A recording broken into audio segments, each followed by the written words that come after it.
But oh, I'm very and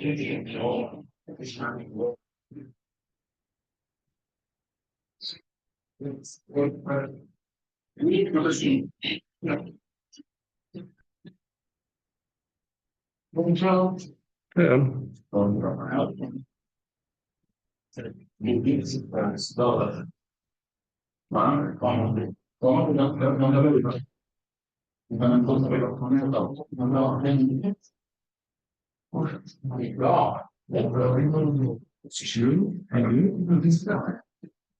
I never it's the only thing on the weekend and then we kind of right like I just yeah fine but then they come up with something so I think it's well now what did we that's not actually I don't so it's actually probably just and I reached the point on that that's what it must be. That's what the phone or how we see it. Class will be on the body. We also on it. And the panel others for sure. If I mean, and a lot of the associations, the just management with them, rather than snack up with them or that with them. Okay, but I can also yeah, I think I'm going to like that. I thought I get it. Like, the only of the videos that are the other. Because I thought that she was it's not it's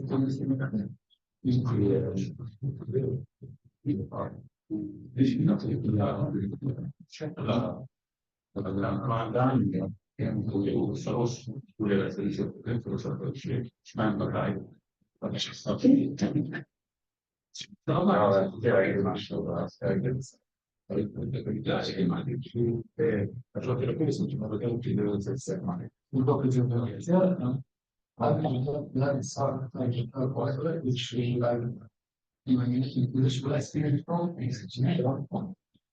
I know, but I think such necessary.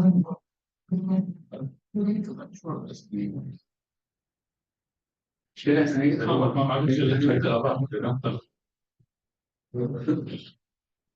I'm very confused. Doesn't sound clear. Don't let me go to the time.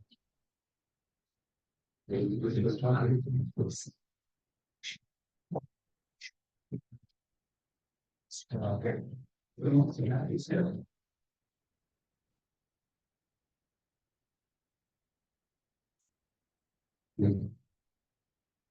Sure, you take shot of this. This is right. Or the blue understand. See,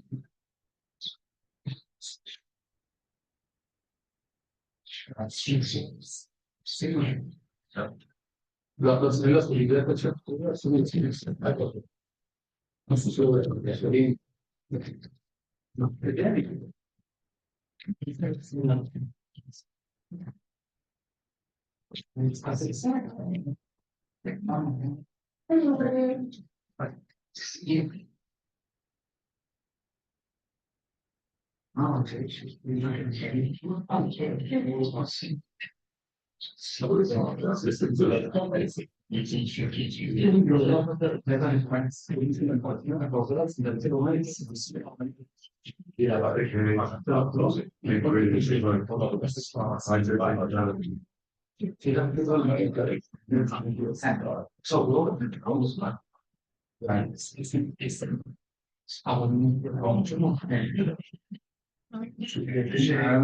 Alla gente vuole che si la vedere che io ho preso la faccia e questa Great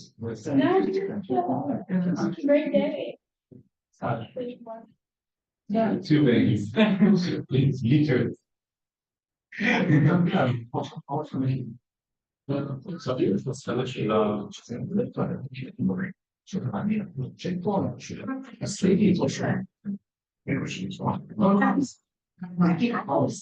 yeah. What you have in registration Tem mais, alguns entre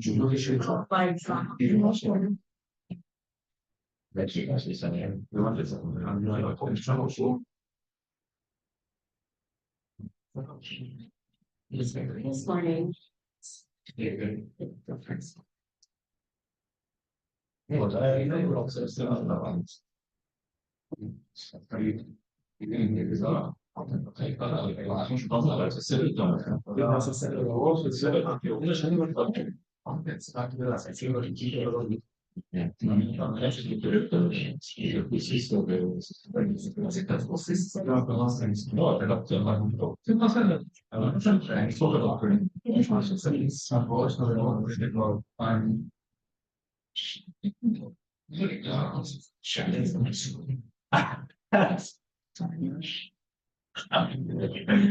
You, hey, okay, step on boy. Calm down with my color.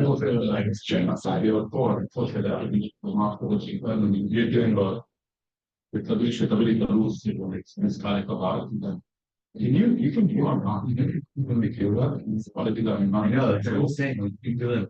You know, like, how much game you didn't have the war, you really like, actually, you know, that's not like, keep doing it, like, crazy, like, and it's long level.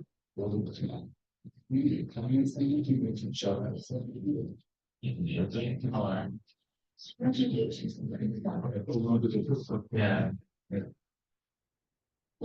Because the fact is, yeah.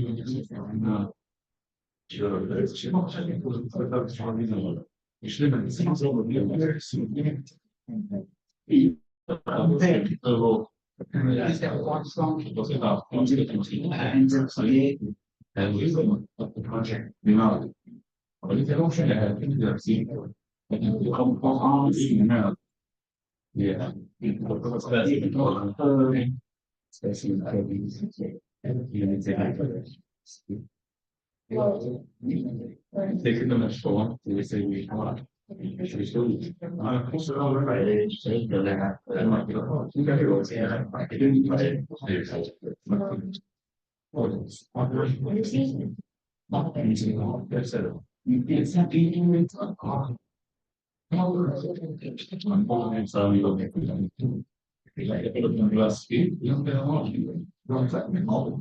Yeah, you probably those are things. No,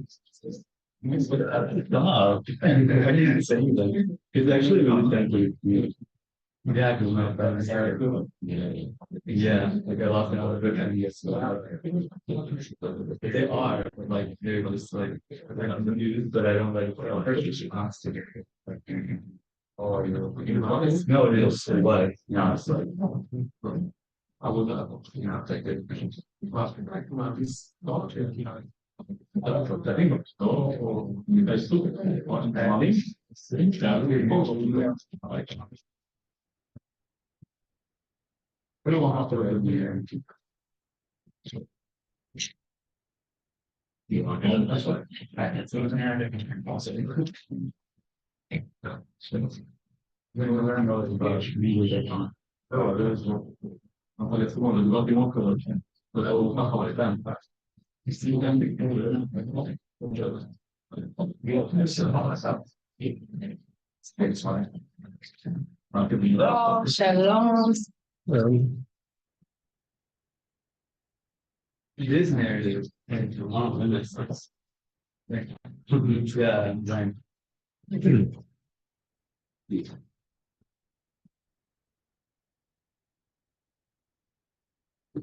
Yeah, this is the question.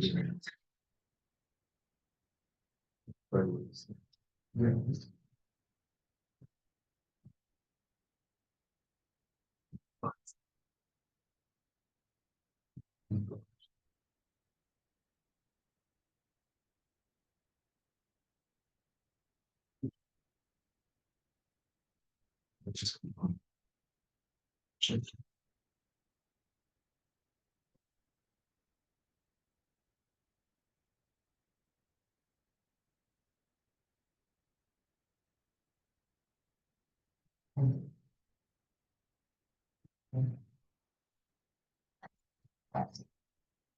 Para moto? Green interface.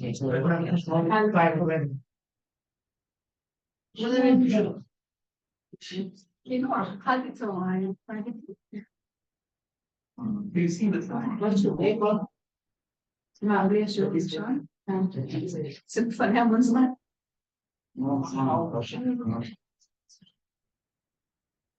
What's that? Anybody like the feeling like the what's the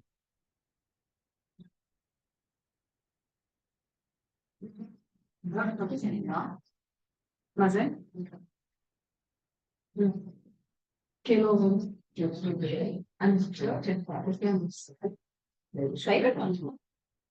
não, não, menina.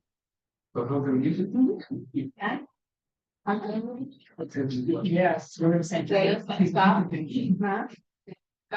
Can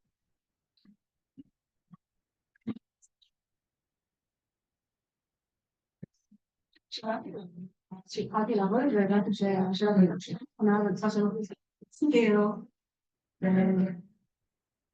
c'è la verità, no, sì, sì. Sì, c'è dentro, c'è dentro,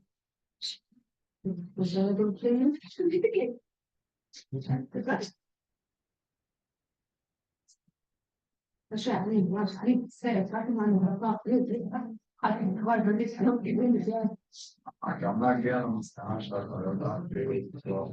non sempre arrivato a 5 ma chiaro,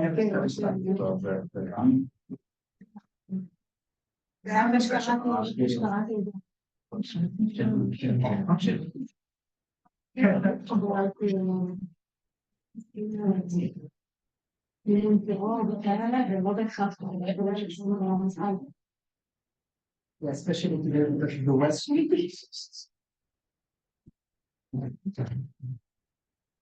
a bit more caution.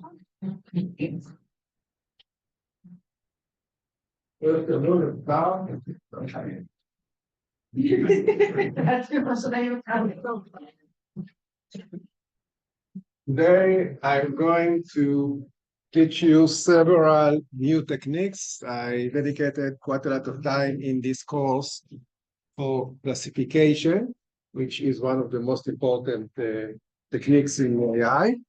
And now it's time to be introduced with others. And we start today with expert system or rule-based AI.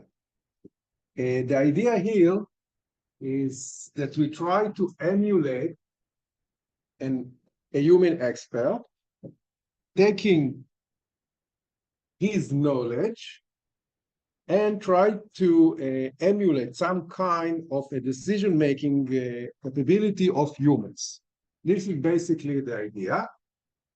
So we are going to take knowledge from the expert, and we try to deduce from it new facts through some inference engine that I'm going to speak in a minute.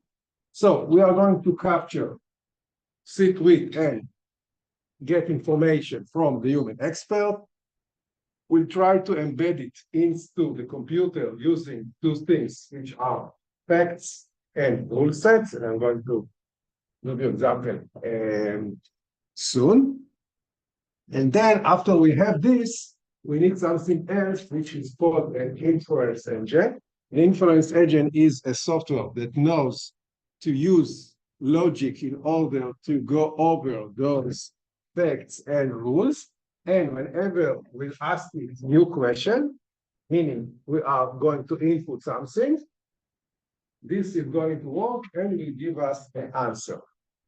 Think of it as, let's say, an automatic doctor or physician. So we have about a lot of facts about medicines, about signs and symptoms of different diseases. We have rule sets that if you have fever and your throat is aching, then blah, blah, blah, okay? And whenever we are going to input new symptoms, we expect to get some kind of out. Can you please explain the difference between expert system, inference system, and the regular logic algorithm system? Inference engine is a logic system Mhm. that knows to take rules and use some kind of a mechanism in order to get it an answer. I'm going to give some examples. Okay. Okay. Let's look at very simple rules. Okay. All rules have two parts. One of them is the condition part, and the second one is the action part. Now, the condition, we ask some question. In this case, if traffic light is some kind of a variable. In this case, we are referring to a real traffic light. And we ask, is it green? This is the condition. If the answer for this is yes, then we go on to execute the action, which is go. Okay, so this is a very simple rule for an autonomous car, for instance. If fuel tank is empty, again a condition, then our action should be refuel the car. Taking, of course, that the one that gets this action knows what to do it. Okay, so these are the type of rules that can be used in a rule system. Another way to display or to consider rules is by tables. We see here a decision table, and this decision table is about some kind of reduction that we are going to give for people that would like to enter some kind of concert, a park, whatever. So we have 7 rules. And the rules say that if you are a single citizen, this is the discount that you are going to get. Let's jump. If you are a student and in a group, then you are entitled to this discount, etc., etc. Okay, so we have 7 rules. Whenever we are approached by a person, we ask him or her, are you in this? And then we know to give the answer. Again, very simple rules. Questions till now? So we saw 2 ways to represent rules. One of them if and then, and the other one is using tables. And many times in computer, it is very useful to display things in tables. The inference engine itself, or it's also called a reasoning system, is based on a branch in mathematics that is called mathematical logic. Okay, this logic is the branch that is existing in the mathematics for a while, for quite a while. And the idea of this mechanism is to generate conclusion from what we have, which is available knowledge. How? We are going to use logical techniques, which are deduction and induction, and we are going to use rules. Now, induction is taking example and try to think about the general case. Deduction is the opposite way, taking the general case and try to think about specific cases. Before I continue, just to say that inference engines are, you can find them in other applications, not only inside rule-based system, but also whenever there is a need to solve constraints or to solve problems. One of them, for instance, is to plan a timetable for a school, university. It's a real problem. If you have a lot of classes, many students, etc., then you are going to use inference engine, and there are companies that sell stuff like this. In other application for this, for instance, if you have technicians that go from home to home to repair washing machine, etc., and you would like to plan their schedule for tomorrow, again, these are the systems that are used. Another way to use it is for reasoning and planning, which I'm not going to consider, but I said several times that in order to use, for instance, an autonomous car, you must have also tools for reasoning and for planning. And again, inference engine is one of the tools. And it can also be solved to prove mathematical theorem, which is yet another application for inference engine. back to the inference engine itself. Let's go a bit deeper, and I'm going to explain to you the general idea of what does it mean to infer, okay? So there are basically two ways. One of them is called forward chaining, and the other one, backward chaining. Let's start with a forward chaining. We have a question. What should I do if it is a cloudy day? This is my question. Now, what I have inside my expert system, I have two facts. One of them is that today is July 26th, and the other one that it is cloudy. That's it. Very simple example, of course. And I have in my system only two rules. One of them say that if it may rain is true, then take an umbrella. If cloudy is true, then set may rain to true. Notice that the action here is to set something else. So I'm setting basically something which is called may rain that I can use here. Okay? This is another example of a possible action, not do something, but set something. Okay, so how this is working? If I have a question and I'm using the forward chaining, I start with my facts. What should I do if it is a cloudy day? Well, I have a fact that say that it is a cloudy day. So let's continue. Next, I'm going to go over my rules and see if these facts help me. Well, yes, because I have a rule that if cloudy is true, then I should set may rain to true. So I need to conduct this action, okay? So now I'm going over again this, and now I know that I can use this rule because I just set may rain to true, right? So if may rain is true, I need to take an umbrella, and this is the answer for the question. Okay, so I start with my facts. Look, if there is some fact which is relevant for the question. If not, of course, I cannot answer. If it is, I'm going to take the facts, go over the rules, and if I come to some conclusion, I'm going to return it as an answer. Questions about this? Then the order of the rules Doesn't matter. doesn't matter. No, it doesn't. But if you run it on the order that it's here one time, I go, then no, you I do repeat it, nothing. I repeat it again and again and again until I can find a rule that is relevant. Okay? The order of the rule is not relevant. Doesn't matter. More questions? So this is called forward chaining, meaning I start with the question, look at the facts, and go over my rules. There's also the backward chaining.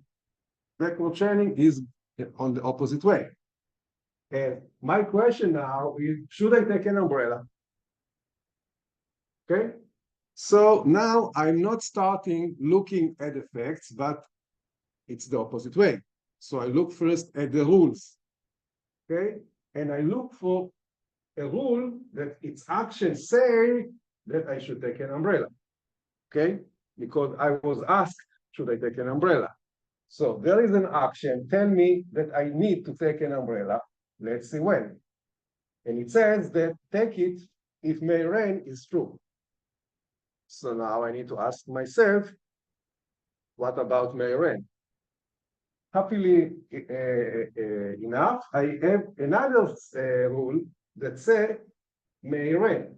Okay, so let's see when may rain is true. And it says that it is true if it's cloudy. And I have a fact that today is cloudy. So the answer is yes.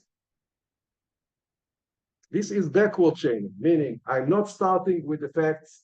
I start in the rules and instead look at the if part and look then at the action. I look at the action and look then at the condition. So everything. So we have forward chaining and backward chaining, and these inference rules know to conduct both of them. because sometimes you need to do this, sometimes you need to do that. The same logic can be applied also for the decision table, because what does it mean to conduct here forward chaining? Is to look first at the condition, because now I have a person, and a person state his conditions, whether it's a single citizen, etc., etc. So I have the facts, and ask me what is going to be his or her discount. So I look at the rules, and then I take the action. This is the same logic as forward chaining. Okay, look at the rules and go to the actions. Look at the if part and then go to the action. And what is backward chaining in this case? Somebody told me that he got a discount of 20%. So I need now to think what does it mean. So I have here two lines of 20%, this one and that one. Okay. So if he got 20%, now I'm doing backward chaining. So either he is a senior citizen in a group, or he is a senior citizen which is also a student. In this case, he has the discount of 20%. Again, backward chaining, I walk the opposite way. Questions?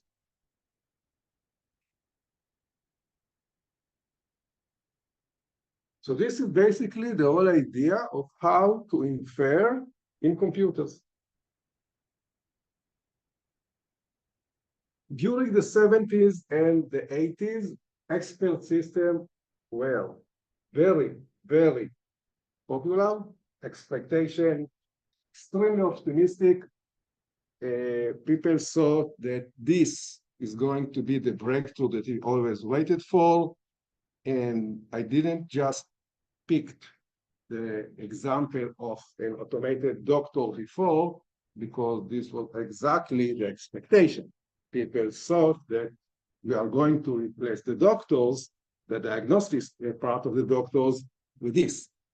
Well, if you were in a hospital or in clinic recently, doctors are still there because this failed.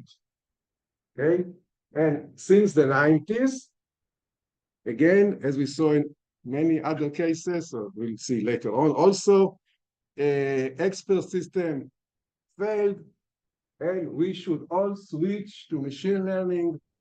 We should not use learning a rule-based or expert system. It doesn't work, not useful. However, if you recall,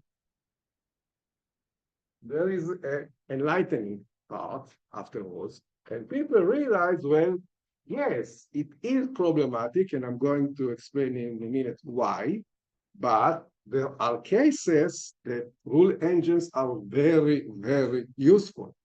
For instance, in many, many complex business systems, there is going to be called business process automation, or BPA. There are other engines for this, and many useful applications use this. Also, it is very, very useful in the cyber arena, which is, if you recall, the metaphor that I'm going to use, and I'm going to get back to it later on. So why expert system failed, or what are the issues with the expert system?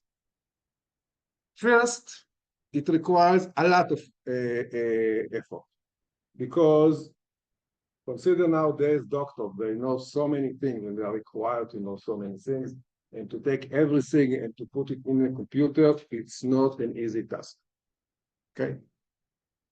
Next, once you did it, it is good for one specific task. It cannot learn. So if you did the whole work and now you know how to replace a doctor, basically this is not the case. Maybe you can replace now an eye doctor or an ear doctor, because you know now we have a doctor for each finger. So you have to repeat it again and again and again, because it cannot learn. You just take the expertise of one specific expert. Okay, it's an issue.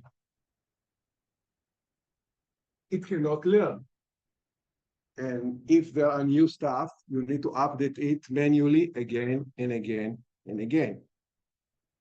Also, in rules system, there is no common knowledge. It cannot work beyond rules. Think about tax systems or law systems. All of them work like this. No common sense in IRS or no common sense in the law system. Basically, they are the rules, we work by the rules, okay? This is another issue.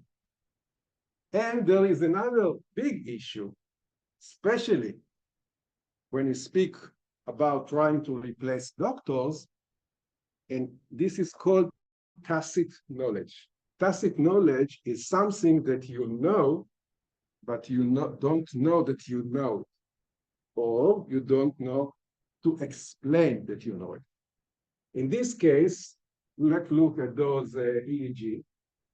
It is known that you can show the same EEG strip to two doctors.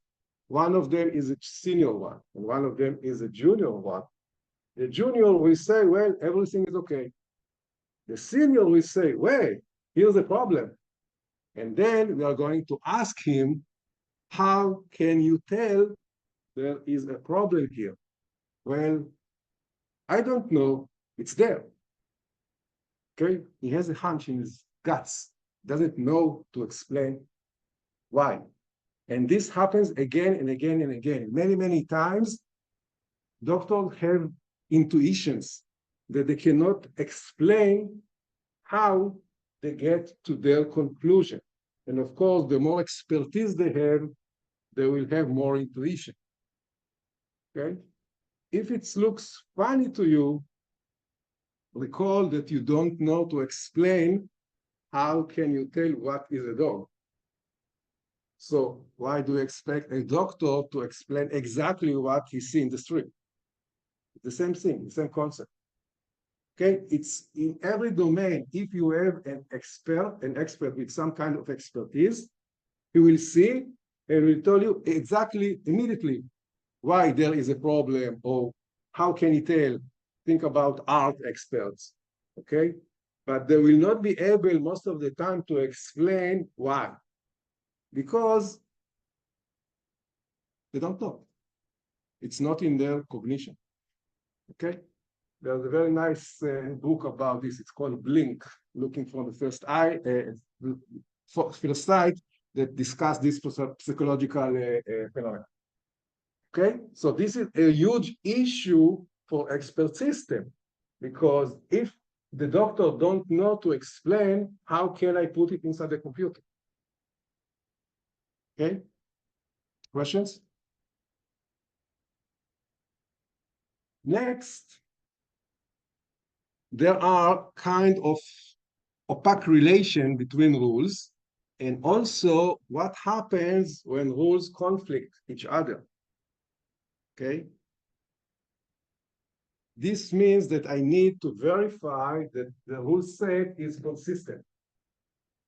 And as you have more and more rules, this is a real challenge. It's not an easy task. I'll try to demonstrate it to you back to our very modest rule system. Now I added another rule, the third one. And this rule say that if the month is July, set may rain to false. This is true for in Israel. Okay, there is no rain in Israel in July. Okay, so now let's go back to the question: what should I do if it is a cloudy day?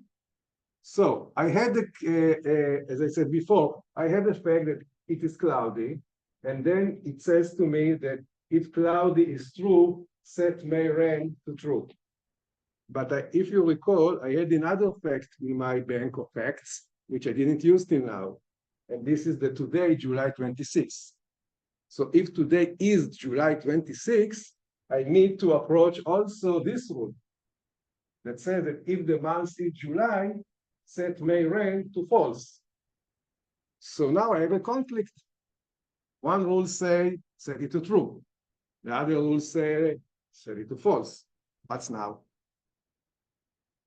So this is a very tiny and artificial example, of course, but if you have thousands of rules, this may happen all the time, okay? Because you might have conflicts between rules, and also it's not, it's considered the case that two doctors will look at the same symptoms and get to the different decision, right? This, of course, may happen. So in rule system, it's not easy to decide what to do in this case. Now, there are solutions for this because people are using rule systems, but it's not trivial. Yes, what did you say? Check for the more extreme condition first. Extreme condition? In this case, what do you mean? Like, so if it's cloudy, then like, in the override, whether it's July, whether or not it's July. But today is July 26th. Yeah. I'm saying like, if it is cloudy, if both are true, then disregard the July, Disregard why? because it's cloudy. Why? Because isn't the cloudy is true, said. You add now your intuition, maybe, or common sense, maybe, okay? Which is okay. But this is a rule system. One rule said this, one rule said that. As I said before, rule system does not have common sense. So you need to set another way by rules what to do in this case. Yeah, that's on, okay. So I need probably to add another rule or to add something, let's say people say that I have some kind of priorities, so this rule is stronger than this one, for instance, okay? But this is a mechanism that I don't have now. I need to add it, okay? So I said there are ways to solve this, but as you are going to have more and more rules, of course, it's going to be much more complicated to know that there are conflicts and to try to settle them. Because this is very obvious, but sometimes you have chains of rules, and you might have one chain that ends, let's say, in true, and another chain of several rules that will end up in false. If you recall, what is a chain? We jump from this rule to this rule, right? We set Maren, and then we go to the next one. So we may have two different chains that ends up in the opposite answer, and they may end up with some conditions. So it's not easy to do. I have a question. Yes. If the question was, what should I do if it's cloudy day on July? So why we care like in the facts itself? Why we Because it's there. Yeah, but why in the rules we need to, like, if it was added to the question July, then No. What should I do if it is a cloudy day? I'm going to use now all my rules, okay? And I have a rule that says that today is July. You say, okay, if I don't consider the day, let's ignore it. But again, this is common sense. This is not a fact in the rule set. Here I have two facts, and I try to make both of them work. I have no reason to not do it, okay? so it's the same outcome, right? Yes.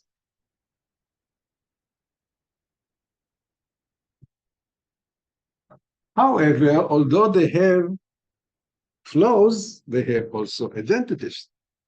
One of them, and the most important one actually, is it's a very natural way to represent human knowledge. People think like this. Also, we can explain how we reach the solution, because when I get an answer from an expert system, I can also display the whole set of rules, that got me there. So I can explain to the people that use this system, okay, this is my answer, and why? 1, 2, 3, 4, okay? Which is not the case in the case, for instance, in neural networks or deep learning, which I told you it's a black box. I cannot understand it, okay? And people are reluctant to rely on systems that they cannot understand. It's a bit funny because, as I said, we don't understand how we identify dogs, and we are identifying dogs, but this is not a psychological cause. It is very fast system. because those systems can work very, very fast and answer. This is why they are used in automation of business programs and factories. We can use this even if we don't have training samples.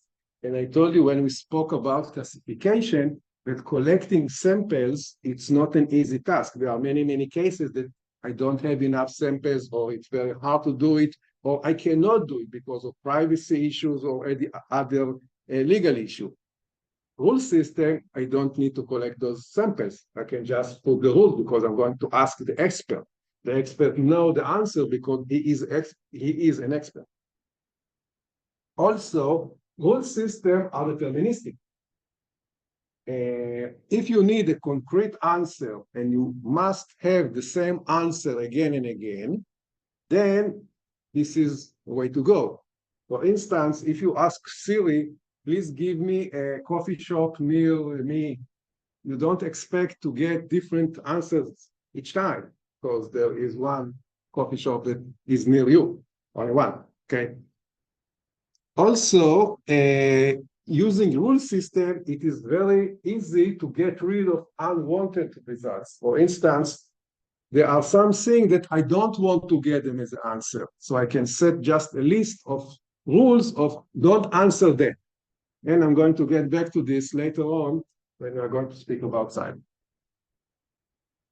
Questions? How connect this with machine learning? I do. Why not? But it's a different technique. I can do machine learning, I can do rule-based, and we'll see later on that I can connect them, but it's a different technique. Let's compare the two. In rule-based, I don't need training. There is no meaning of training because there is no learning. Of course, in machine learning supervised, what we learned till now, supervised machine learning is classification. I must train. I need to get those examples. In rule-based, the rules are derived empirically by the experience of the expert. In machine learning, there are no rules. So the knowledge basically is generated automatically, but it is based on prior human knowledge. And I wish to emphasize that again. Think of rule-based in a case that if you are hungry and you get fish, that's the only thing that you can eat. This is rigid, okay? In machine learning, you can get a rod and then you can fish whatever fish that you like. However, although you have more freedom, because now you can automatically generate your fish or knowledge, still you don't have nets. Because when people that set the algorithm decide what you can do, they give you the rule of, the knowledge and the capabilities of using a fishing rod, not of fishing net. So still, you of course have a lot of more flexibility, but based on the prior human knowledge that they were put in the system.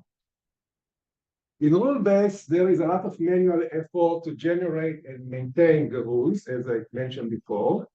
In machine learning, there is a lot of manual effort to collect the samples and to tune the model, what I spoke about last week, how to test the model and make sure that it's working, and if not, or does not work well enough, you need to do it again. Tune the model, you mean collect, that you need to collect the samples and classify them? Collect the samples, classify them, meaning learning, testing, and after testing, you may get bad results, so you have to collect more samples. When I bring the samples, I said the hard work to find the samples and to classify them. Classify them and to tune them. Maybe you're not getting good results. So you have to go back and collect more samples, or maybe invent more features, okay? But you have to do more. Rule-based, as I said several times, is rigid. It cannot work beyond rules. Machine learning is flexible, can adapt to new cases. Okay, think again about a driving car, autonomous car. I cannot teach it all possible cases that it will get in the roads whenever she's going to drive. So it needs some way to adapt to surprising cases or to cases that I cannot think about. Rule-based can explain how a solution was reached, but machine learning, some methods are totally black box. Okay, questions about this? Now, don't get me wrong. Rule-based is a very useful and popular method in AI. However, you might see that some people will say that this is not AI. Well, it is, because it's another way to go if you need to mimic human knowledge and human expertise. But many people prefer machine learning because of the things that are written here. Right? So what is the best way to go? To combine them. Meaning, many times, the smartest way to go is to use both rule-based and machine learning. And this depends, of course, on the specific question that or specific task that you would like to solve. So there are, of course, hybrid systems. One way to go is to combine those systems to a small set of rules, a small set, because if you have a small set, there is less effort to collect or to not collect, to design the rules. And also the issue of conflicts is less important. And then use also machine learning modules. Why? For instance, rules can filter data prior to prediction. We saw in the case of needle in a haystack, I told you that in both in hospital, if you are using a test of a medical test, or if you are looking for the lone wolf, one way to go is to filter the results before. What is filtering? It's basically applying rules. So you can use rules to filter and then go to the machine learning, for instance. Another thing that people should keep in mind that if you know something, then try to learn it again is redundant. And I'm going to give you a very good example for this when we are going to speak in a minute about those systems inside. Questions?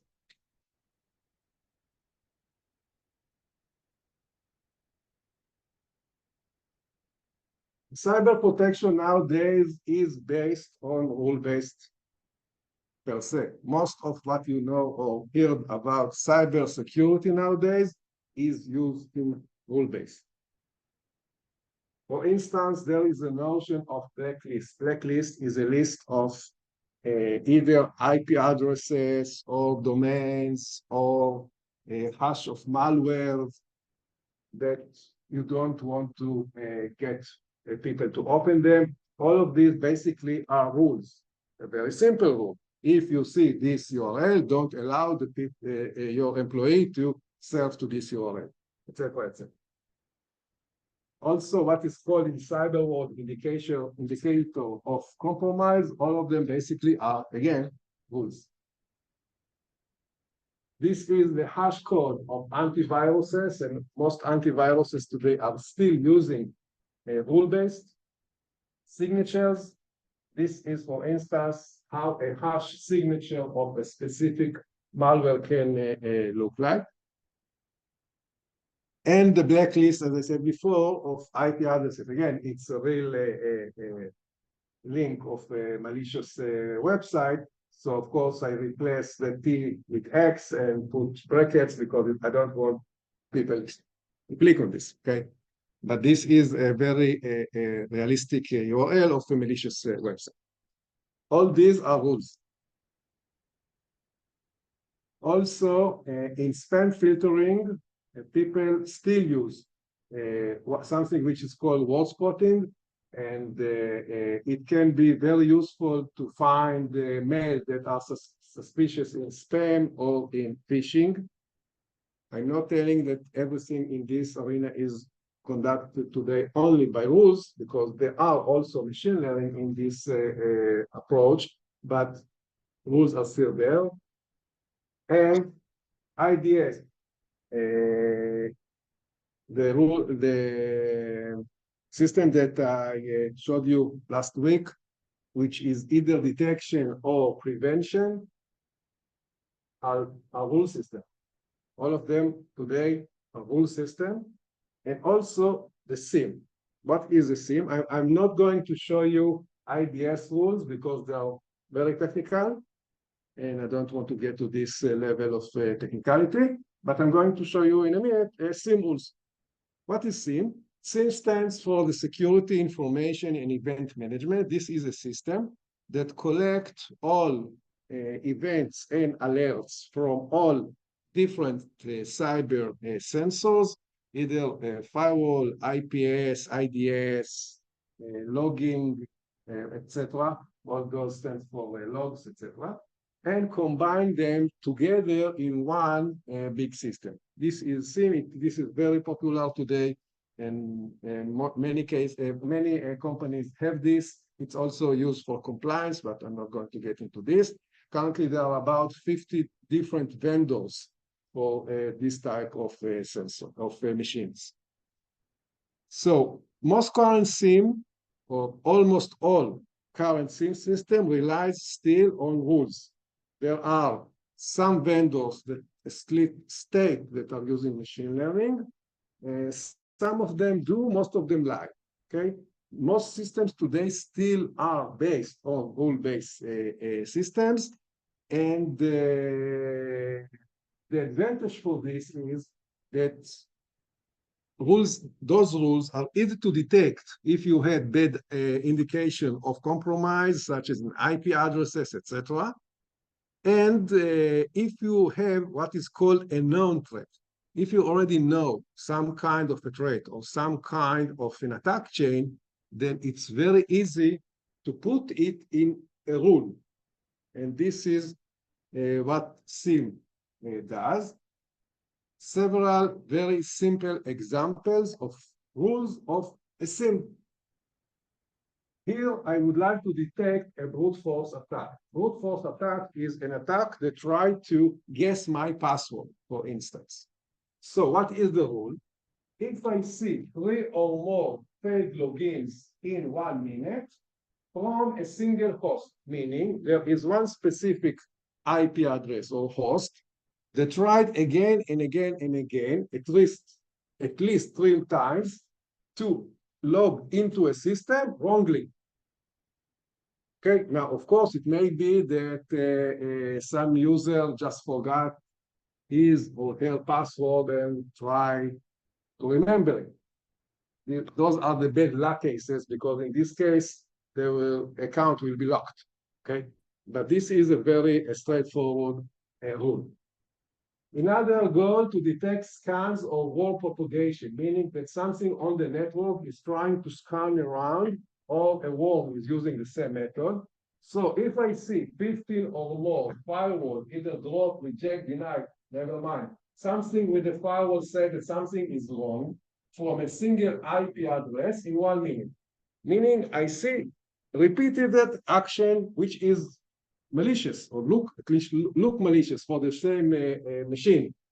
In 1 minute, something is wrong. Something is wrong. Find hosts that might be infected. If I get 3 more events in 10 minutes from a single host, note that I said events. It could be from different sensors. I don't care. If I see that I get again and again and again events from a single machine, never mind what it is, but something is happening in this machine, then it might be infected, and I would like to look into it. If I would like to alert on malware detection, then I need only one. If a single host sees an identifiable malware, meaning I for sure know that this is a malware, it's enough. Okay, so those are examples of simple rules that are used in SIMS. Questions about it? But there are, of course, issues with this approach. First, I said it's very useful to detect known threats, but you cannot use this method to detect unknown threats because you are using your experience. And if you didn't experience this phenomena yet, then you don't know, okay? Also, as everything I said before about rule system applies here. It's a rule system. It requires constant tuning and advanced security expertise to be effective. And it is very, very challenging to maintain if you have many, many rules.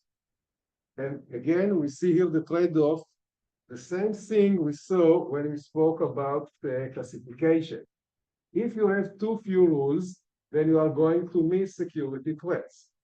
If you have too many rules, then you are going to have many false positive or false alarms, okay, which is exhausting. So we're back to the problem of false alarm and of operational cost. Exactly the same thing. I spoke about it when I spoke about classification. And what happens today actually in many organizations is that defenders that are sit in front of those SIEM systems, usually they are called people that sit in a SOC or cyber SOC, okay, SOC, Security Operations Center, need to sit, consider this, they have a whole shift of 8 hours. Almost everything they are doing is dealing with false alarm. It's not very nice way to go over your day. And day after day after day, it's really exhausting and it's wear them out. And again, the same slide that I showed you last week, we need to find the right walking point between false alarm and misses, because we cannot hire hundreds of people in our SOC. We cannot go over all the alerts. So we have to tune what we are expecting to get and what we say cannot afford to handle them. So yes, we are going to miss some attacks.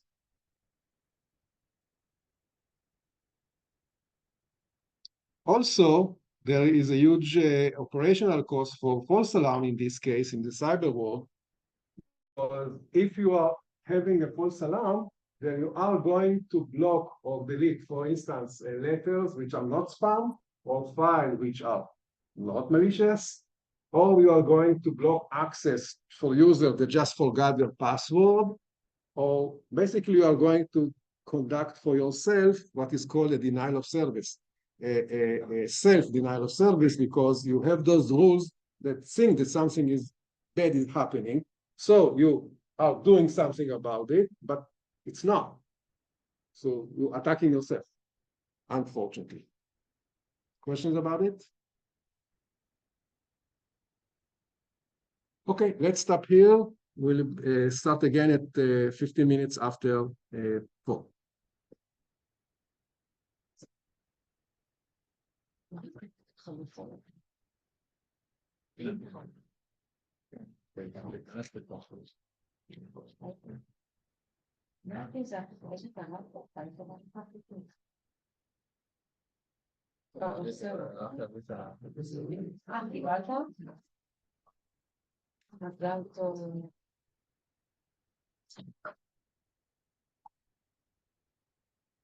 Awesome.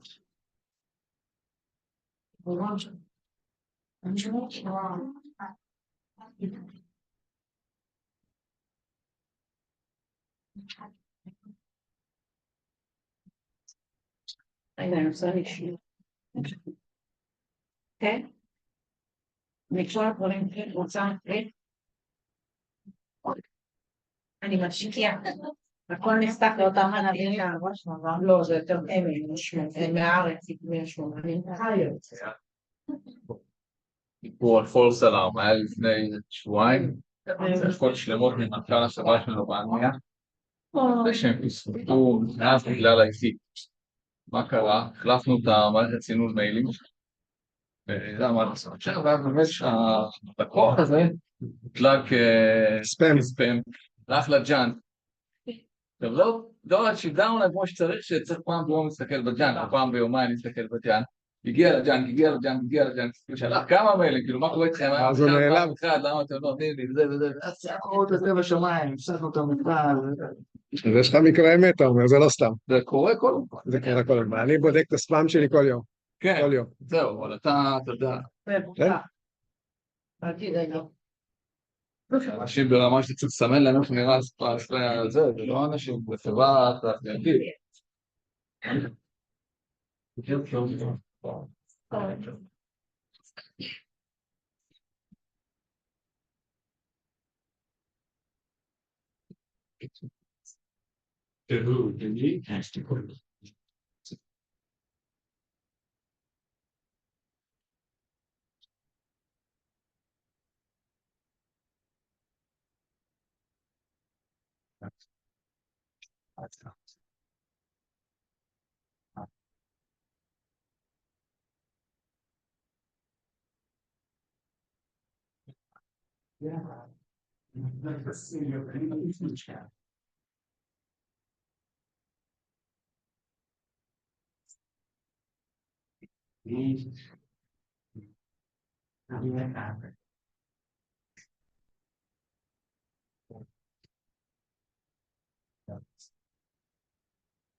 I'm sure it helps.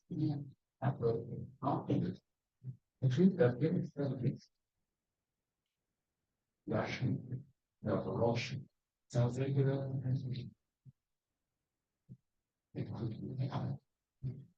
destroying that, what's help it like, don't help us in, let's use the fund. You know, I mean, not true.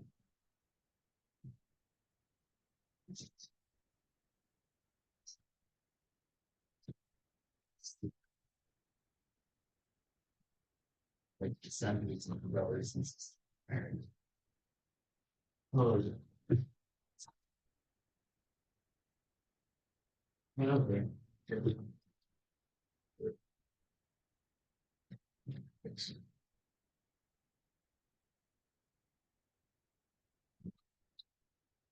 Okay, yeah, Mike's. My thing also. Um. Yeah, very brothers.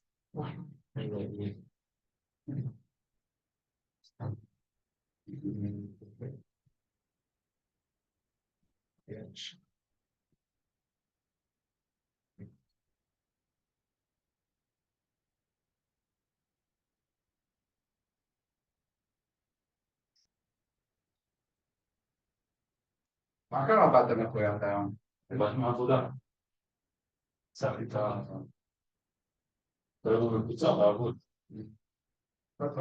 משרד מבקר המדינה. מה, בירושלים? לא, המשרד שלי פה בתל-אביב. ברור.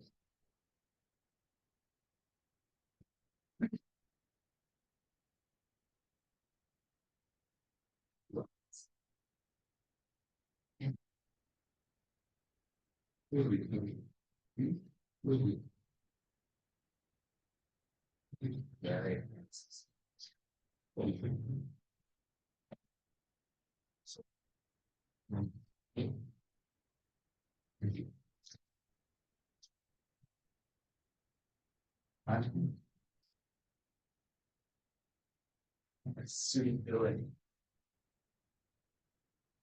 Well, I got here that last thing. You should. You should. It's actually, yeah. I have one. You know, realize.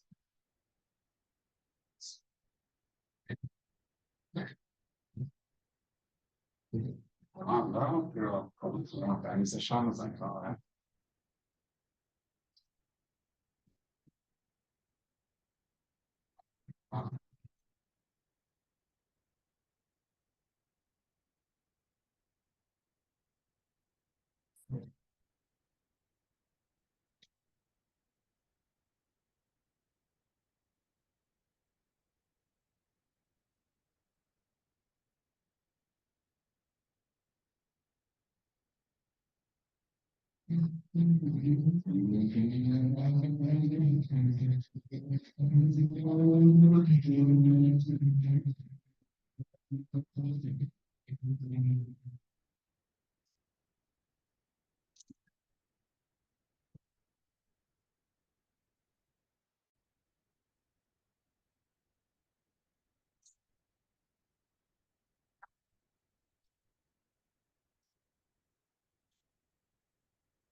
Why? Solution.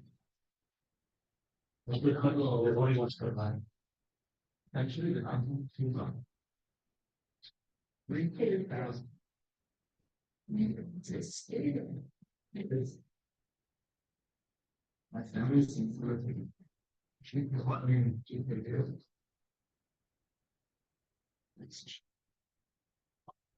The 900 times. It just, I didn't choose that. Go ahead, profit.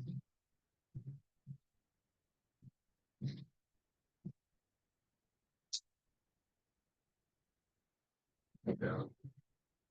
This is saying.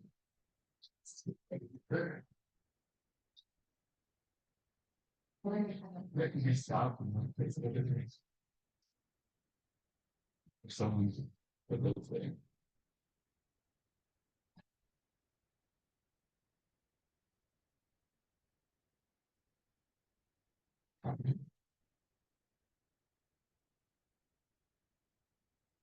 Sure. Direction, shadow.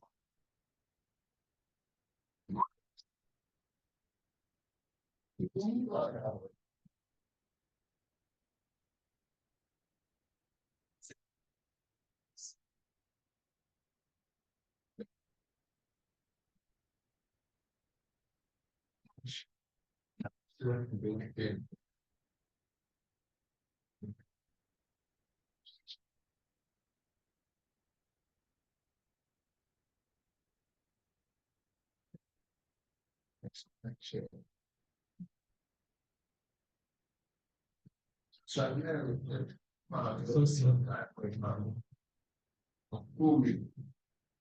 What do you think?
Yeah, wow.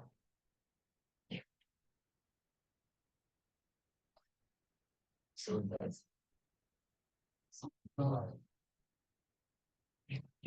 What?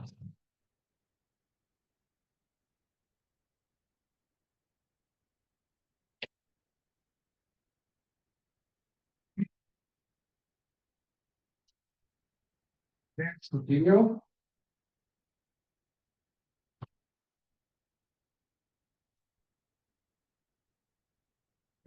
The issue with rule base is also that basically they fail to keep up with this evolving arena because cyber threats are changing all the time. And for instance, one example for this is the malware system or the antivirus system. Most of them still work on signatures. There are, of course, more sophisticated signatures now. They're just taking the hash of the whole file, but still, those are signatures. And nowadays, the people that create malwares know to produce many, many malware variants. And this means that the system needs to conduct endless signature updates every day or even several times a day. And this is a real issue. Also, some malicious behavior because of this arm race knows to damage the security systems. For instance, erase the system logs, or it is well known that one attack vector inside a system is through the security products, meaning there are many vulnerabilities in the security products, and the cyber attacker inject their code into the antivirus drivers, for instance, and use the antiviruses to attack the systems. So this is a huge arm race. And of course, rule-based systems, which are manual, fail to roll up to this race.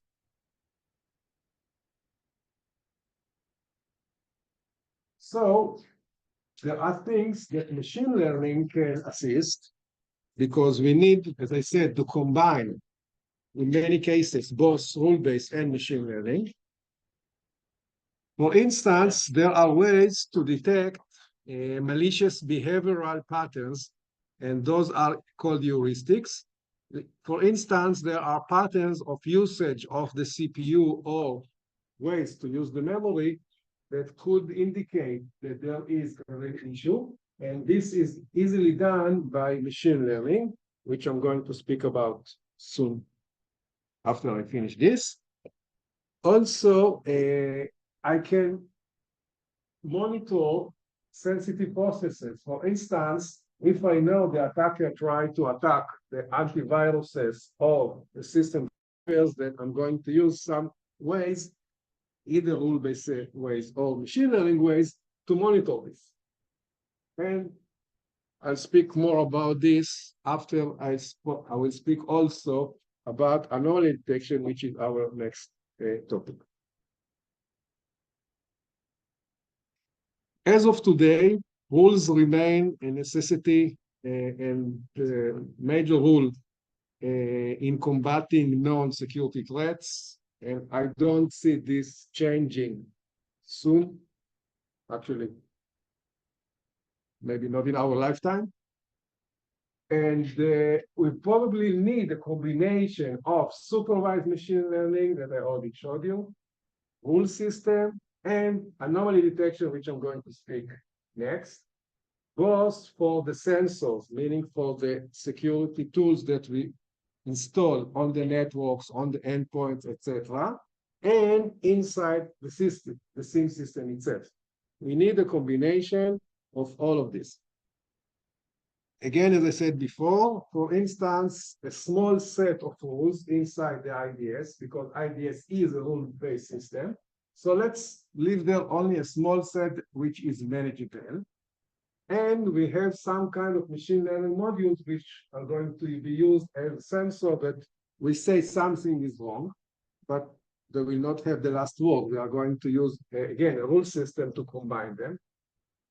Rules can filter data before a prediction model, as I said before. And it's obvious that you don't need to learn again what you already know. And here I'm going to use the example that I mentioned before. How can I notice that there is a brute force attack? I told you before that in order to notice that there is a brute force attack, I need to see that there are more than three or more tries to guess the password. Meaning there is a failure in the account login. This is obvious. It's very straightforward rule. If I would like to teach a machine to recognize this, I will need to collect examples of successful logins. I will need to collect examples of failed logins and let the machine learn it. It will take me a lot of time to do it, and the question is, why? I already know that a very simple rule that if I see more than three failures, there is a brute force attack. Why should I learn it again? And there are many, many other cases in the cyber world which are exactly like this. The things are very straightforward. I know exactly how to detect them. So why to teach a machine? Questions?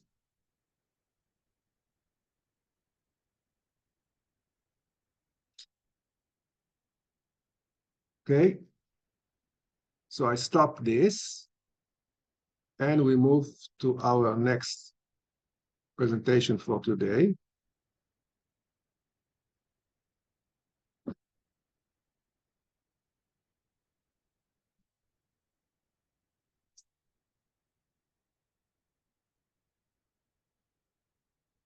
What is happening? Still on.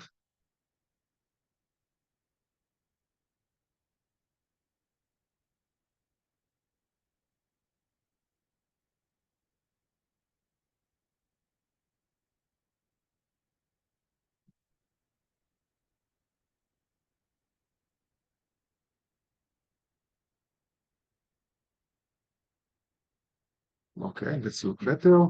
This moment.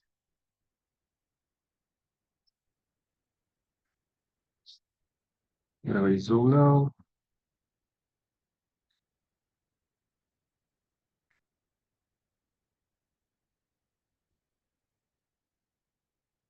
Okay. We can continue. So we spoke already about supervised learning, and now we spoke about rule systems. The next topic is unsupervised, which I already mentioned before, but I didn't teach you what does it mean.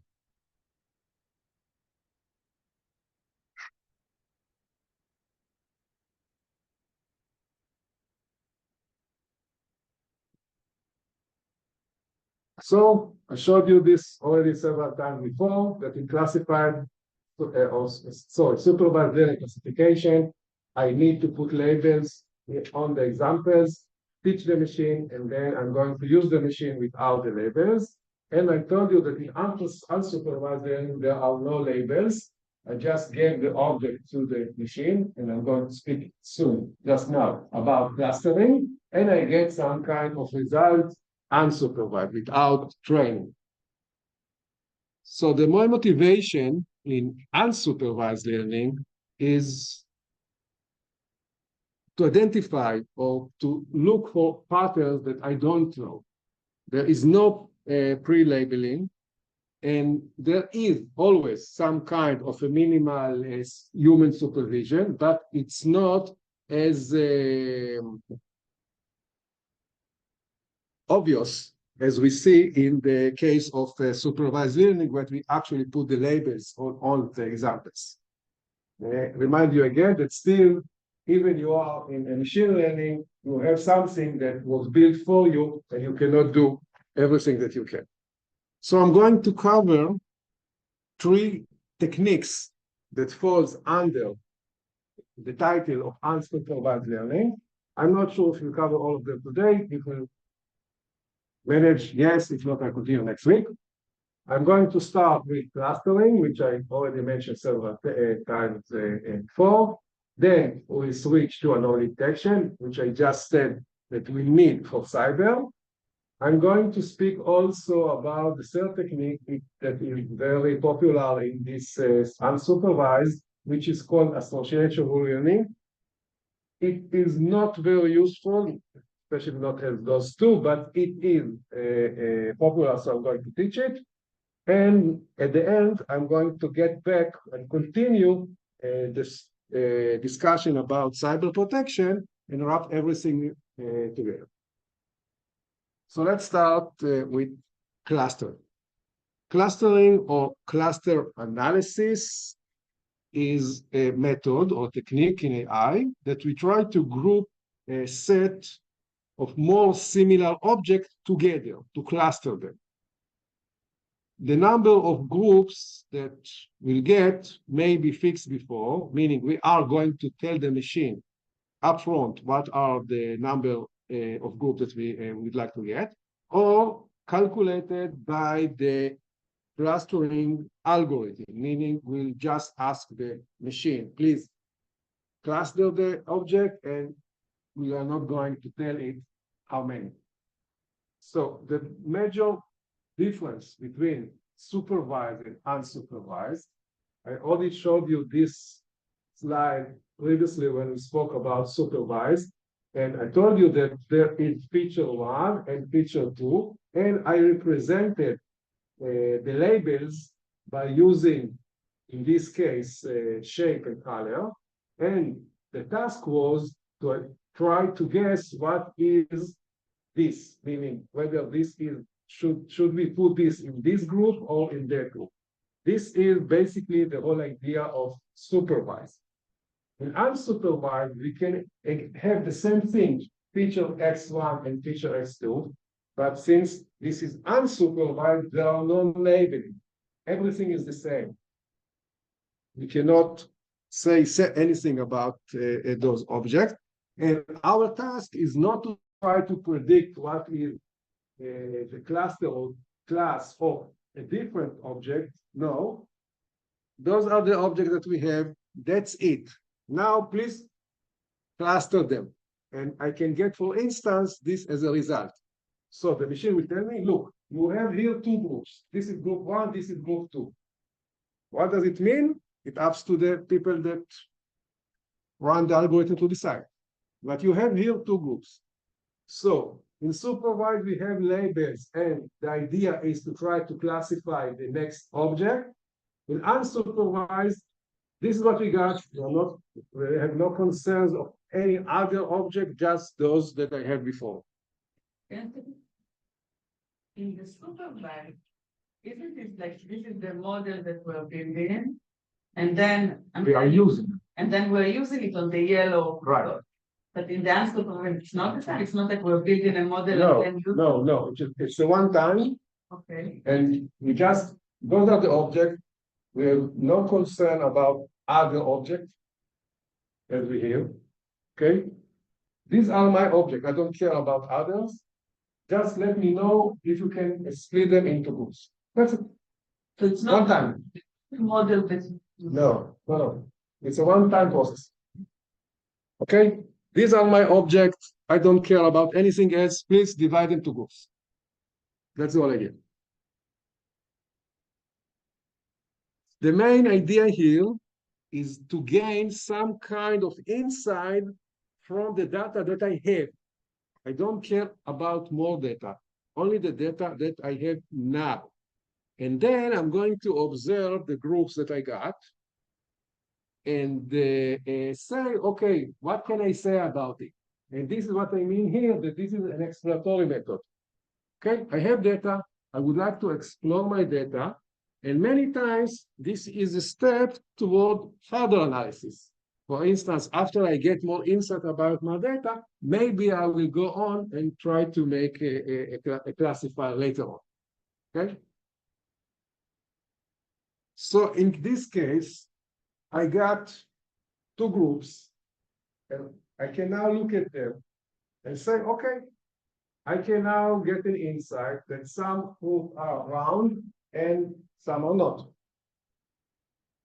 Okay, I can get a different outcome, right? I can get, let's say, those three are similar because they have a similar color, and a green one and a yellow one.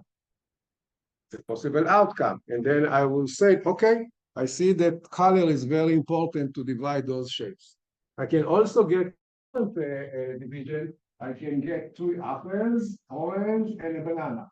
And then I say, okay, those 3 are in common, have something in common, all of them are apples.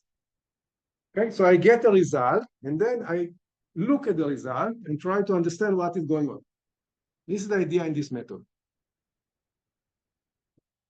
The grouping or the clustering is based on a particular set of object features, exactly as we said in the classification. Still, I need to define what are the features that will be used to compare between the object and decide which of them fit for each group.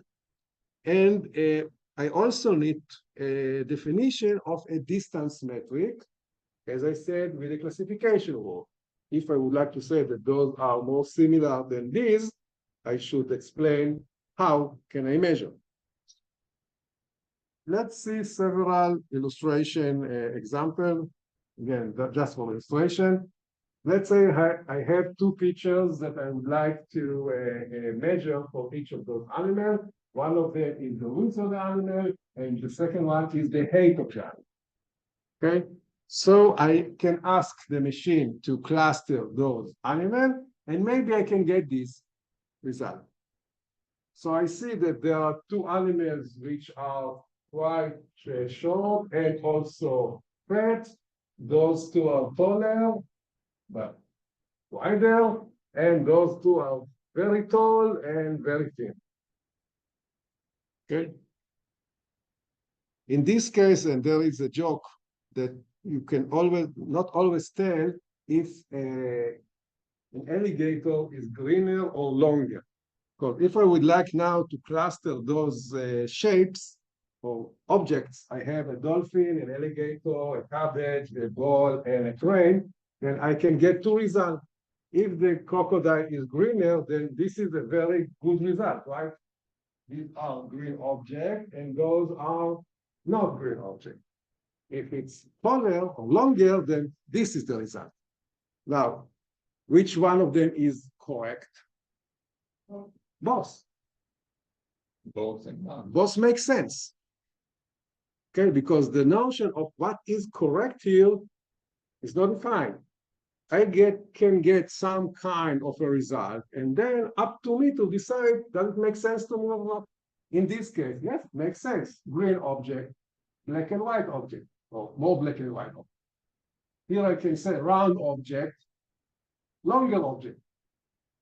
So here the color is more powerful. Here the length is more powerful, or the shape is more powerful. Both of them are correct. Okay, questions? This is another example, and never mind the Hebrew, just the map of Haifa in Israel. And this is a real map when the coronavirus, the COVID-19 disease was on.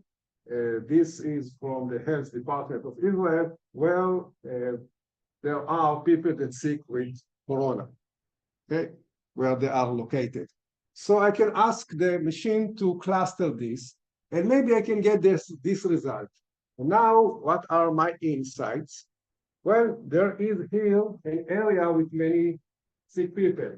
Also, notice here, okay, and here another outbreak, okay? But still, we can consider, well, is it correct to divide those two? Maybe we should put them together. Again, there is no correct answer. We get some kind of result, and we should think if it's useful for us. Notice that there are many sick people that were not clustered in this case, okay? Because they are spreading. So here we see clusters, big clusters, and here there are some, one people here, one people there. Okay? Let's speak about a real world application. And this is for target marketing. All business, of course, strive to sell more, and also to get the best return on the marketing investment. So if I'm going to cluster all my customers, and I can put them in similar groups, then I can enlarge my likelihood that they will purchase. And this is called market segmentation. Okay, I can, for each people, for instance, speak about where he lives, about the demographic, ages, etc., and about, of course, the purchase history, all those sales markets or whatever clubs basically do this. And then I can try to segment by clustering the customers. And if I notice that there are in some city or town, many people that buy the same thing, and all of them buy, let's say, vegetarian food, then I'm not going to send them coupons for hamburgers. It's no good for me, okay? So I can group them for several specific groups, and then look what they bought, and probably I will get better results if I'm going to send the coupons. Questions about this?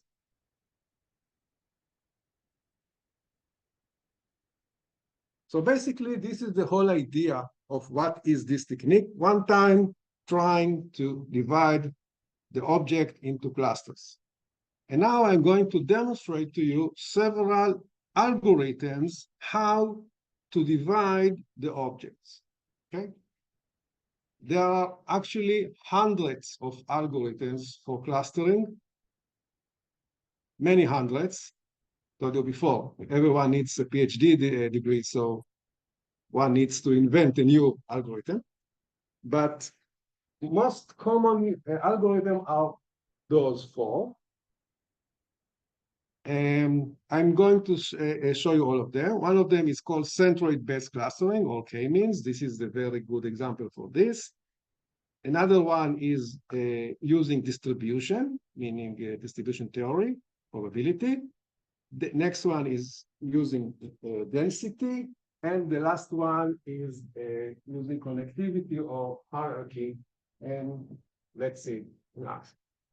The very first one, which I'm going to explain, is a very simple algorithm, and it calls k-means. K stands for a number. Okay, so I would like now to divide those objects to two groups.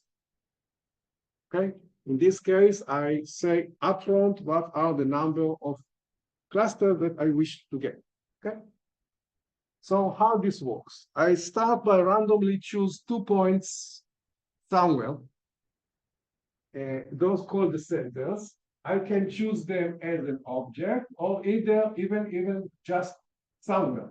And we'll see in a minute that it's also a possibility. And now I say, okay, those are the centers of the groups. Again, randomly. Now I'm going to measure the distance between the other object and each of these centers. So probably I'm going to get something like this, because these objects are closer to this than that, and all the rest are closer to this. Okay, so this is step number 1. It doesn't look good, right? Because it's only step number 1. Now I'm going to take each of the groups that I got now, measure its mean, average, and say, okay, where should be the center of it?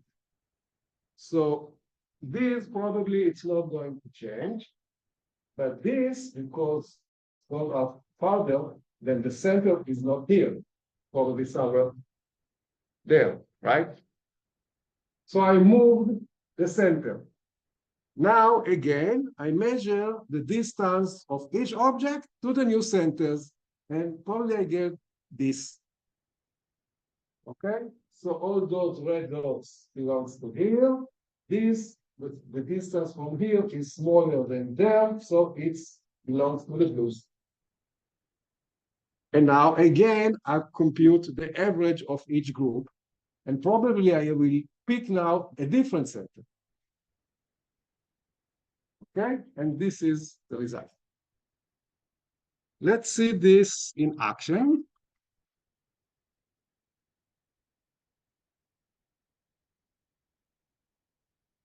Okay, notice there are 2 axes. At the beginning, it will run again and again, and this is the number of steps. Okay, so at the beginning, they just pick somewhere on the space, and then they calculate what I said. And as you can see, at the beginning, all of them, 2 of them are here, and 1 is there. And then you can start to move until they end up somewhere. How can we stop? Because we see that the centers don't move anymore. So this is the result. Questions about this? The center is chosen. Randomly, at the beginning, randomly.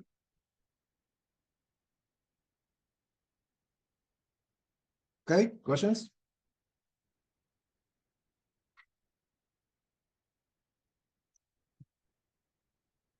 So, k-means is a pretty intuitive and very efficient, meaning how much time it takes to the computer to do it. And there is quite a few parameters to tune, basically k.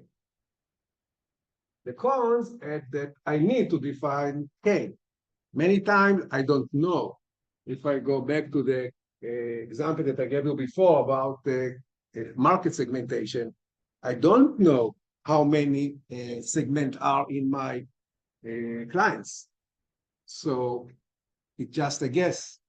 So maybe I can guess. I can say, for in the case in segmentation, market segmentation, let's do 20, let's do 15, and let's do 25. Let's see what we got. This is the way to go, and many people are doing this. But in many cases, it's a con.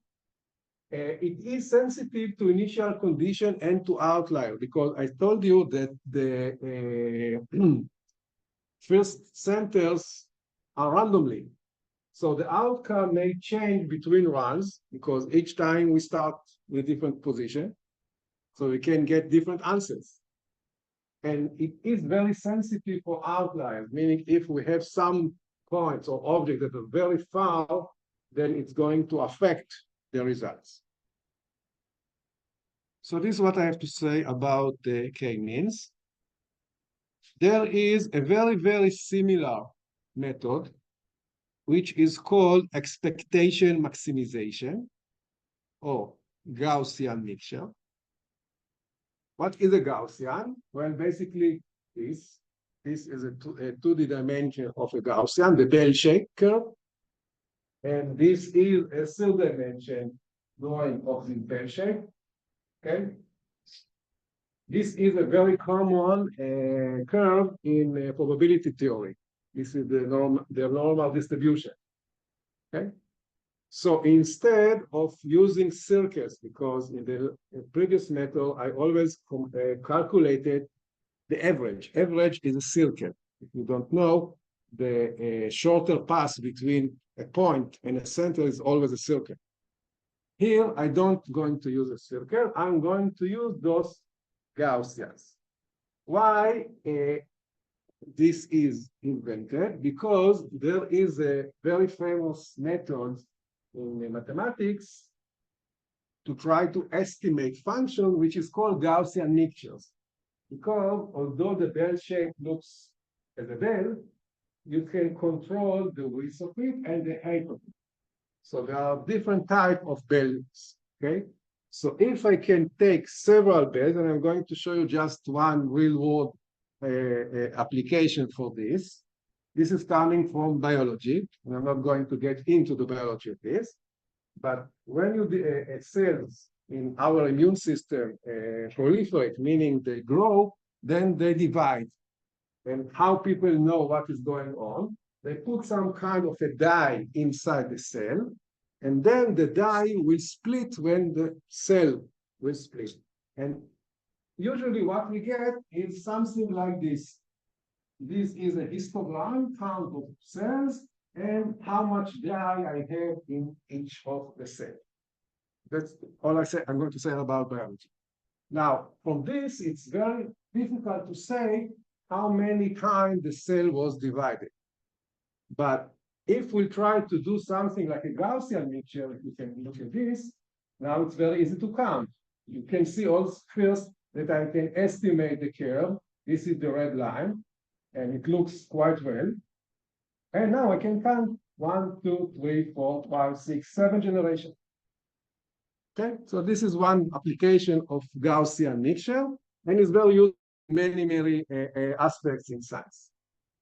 So what is been done here? This is called, okay, I'm going to show you different examples for each of the algorithm, because of course, whenever somebody invents a new algorithm, he needs to show to the world that his algorithm is the best, right? So always will craft some kind of example that his algorithm has the best results on it, and of course, all the other fail. So we have many, many of those examples. So this is called, not surprisingly, the Mickey Mouse example. Okay, so basically it is crafted, and we have here basically Mickey face and his ears. Okay, so the original data is look like this. I told you that usually in clustering we don't know what to expect, but this is a crafted example, so we know what to expect. Okay, so we look that we are going to get this result. If we are going to use k-means clustering on this Mickey Mouse, as you can see, well, it doesn't look too good, right? Because the ear center is here. So basically, this is the cluster. And if you are going to use the EM clustering, a great Mickey shape. Okay, why? Because first of all, we have the outliers. And secondly, since we are going to use a mixture of different type of Gaussian and not only circles, I can play with them.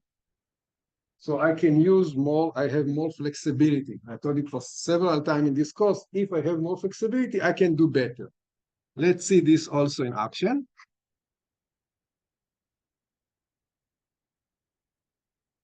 Again, it starts randomly and it moves. Now, the whole idea is that you can see I can also have ellipse because it's a distribution curve. It's not a center curve. And the whole idea is that the distribution here is higher and it gets lower as we go. Okay? If you know the standard deviation, meaning deviating from the measure, from the mean.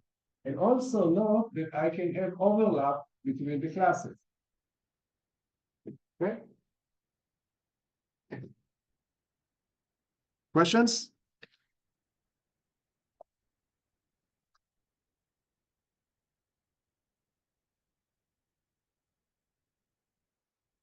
So EM is, in many cases, the idea is very similar to K-means, but instead of circles, we are using bell shapes.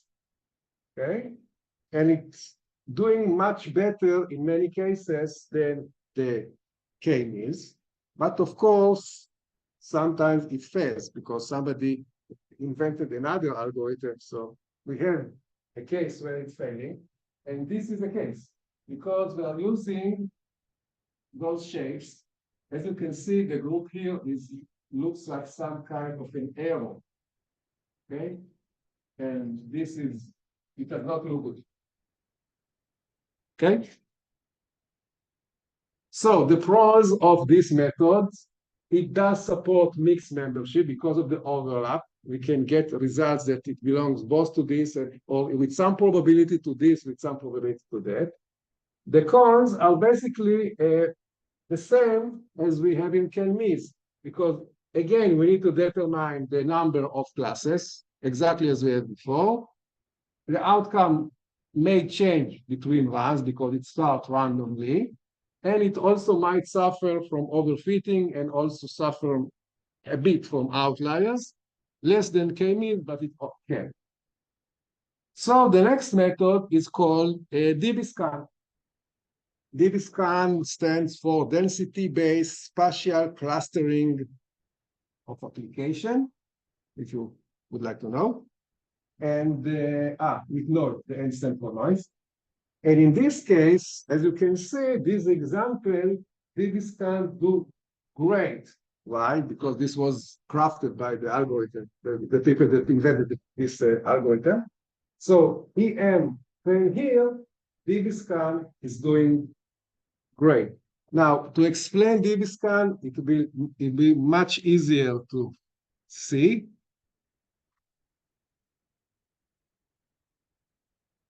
Okay. It will run again and again, but I'm going to explain. DBSCAN has two parameters. One parameter is how many friends should I have? In this case, 4. The other one is what is going to be the distance from me. So it goes like this. I start randomly somewhere, as you can see here. And now it grows. Whenever I find friends, I said, okay, let's group together. And now I look around me and I look if I can see more 3 friends. If yes, they will join me, okay? If not, I'm going to stop. As you can see, it will stop here because the distance is too far, so it cannot find enough groups, so here we stop. But here we can, because the density remains, so we continue, and now we cannot find any more, so we pick randomly another point, and now we find more friends. And those doesn't have any friends, so they will leave, we will leave them. Questions about this? So basically, the idea here is if something is dense, then probably we should put it together. So it doesn't care about shape because we are not using not circles and not bell shapes. We just look around and try to join together. And this is called the face example, you can imagine. The smiley. So we have first the round of the smiley, the circle, and then the mouse and the eyes. Okay, Questions? How can you judge better on which model is better? Usually I cannot, but these examples are crafted by the Yes. algorithm developers, and they say, well, my data is, and let's see what is going on. Most probably each algorithm is good for different, for specific type of samples. Yes, Okay, so how do you know you need You to don't. run? You don't. Always- cannot. It's not to run this. whenever you then publish, like- whenever those people publish their papers, they prove that there is one unique data set that on it they are doing the best results, and all the other fails. But who can tell which data set I have? Okay.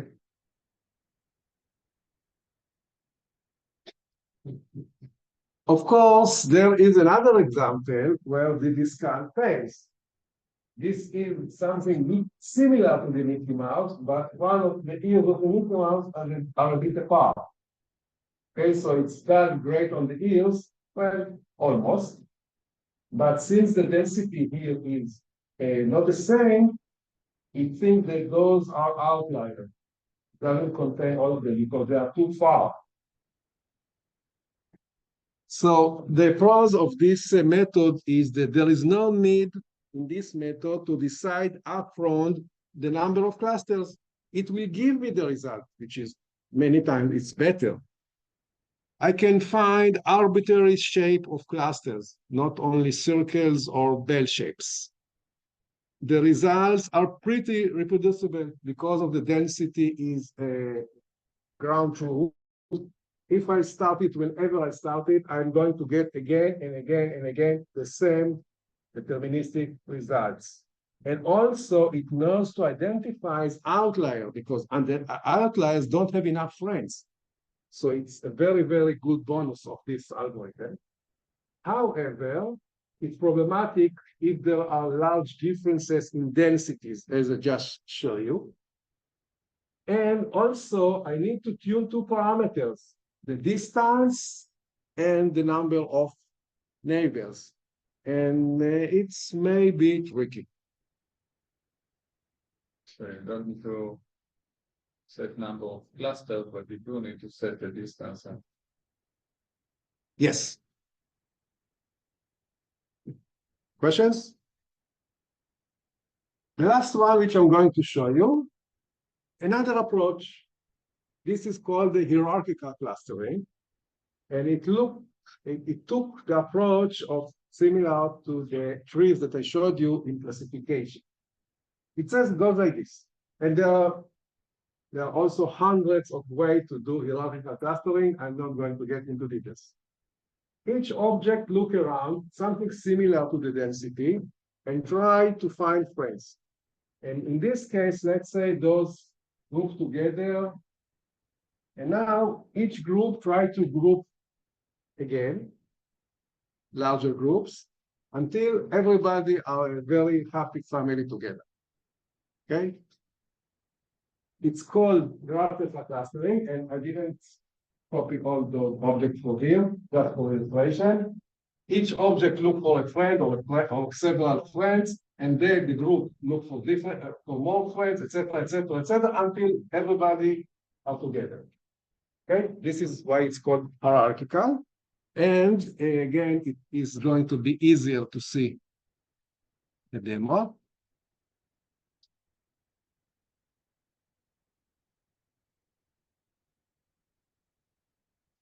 What is going on here? And again, it's run again and again. Let's wait. Okay, these are my objects. Those two cluster together, and now they join this one. And now those two cluster and join this. Okay, and those two together, and now everybody are together. Look here. These are the object. Okay, so those join. In this step, we have 5 clusters. Now those two join. Okay. Now the nice thing here is that I can look after this finish. I can look at this diagram and decide where I would like to cut it. So if I cut it here, I have 3 clusters. How can I tell? I just count the numbers that I cross, because this is cluster 1, this is cluster 2, and this is cluster 3. If I cut it here, I have 5 clusters. So in this case, I can run it, at the end, look at it, and decide what makes sense for me. How many clusters would I like to choose? Okay? I can tell you that as far as I can tell, this is the most useful clustering method, and also K-means because it's very simple. K-means because it is simple and very fast. This because in many cases, people don't know to set the number of clusters, so this gives them an idea. Clever people will run several methods because, as I told you, we cannot know in advance what to expect. Again, most in cases, there is no right and wrong here. So clever people run several methods, look at the result in all of them, and pick the one that fits their needs. What is the logic? The logic here, Yes, distance. is that Mhm.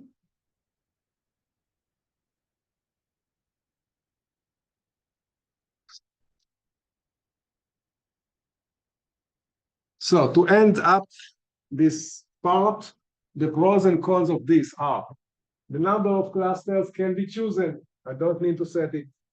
It's a pretty intuitive because it's just look for friends and it goes up. The results are reproducible, totally reproducible. This algorithm it takes a lot of time, so it can't handle a lot of data. This means by performance, and of course, it influences if you have a huge data set, you cannot use this. So we saw that there are several ways, and this is the same slide I showed you before. One of them is centroid based, which is just measuring circles, distribution, the same thing, but not measuring distance, but distribution or probabilities, density, and connectivity, meaning the hierarchy. Let's take another 10 minutes. We'll start again at 10 minutes after 5.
היי,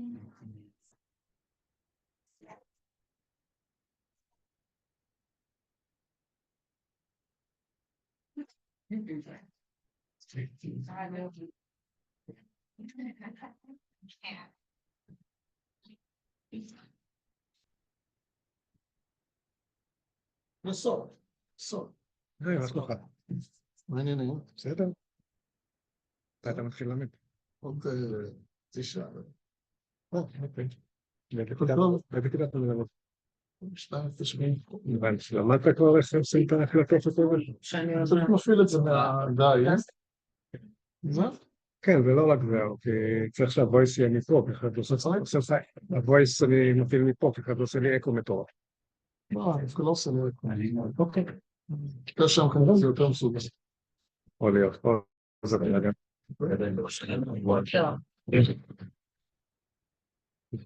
ביי. זה לא בסדר.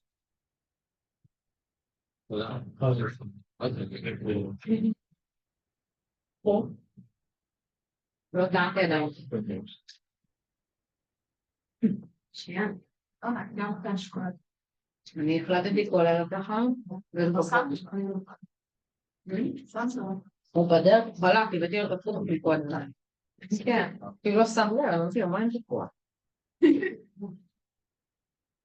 הוא בא, בוא. בוא. הוא נצבע. כל האצבעות.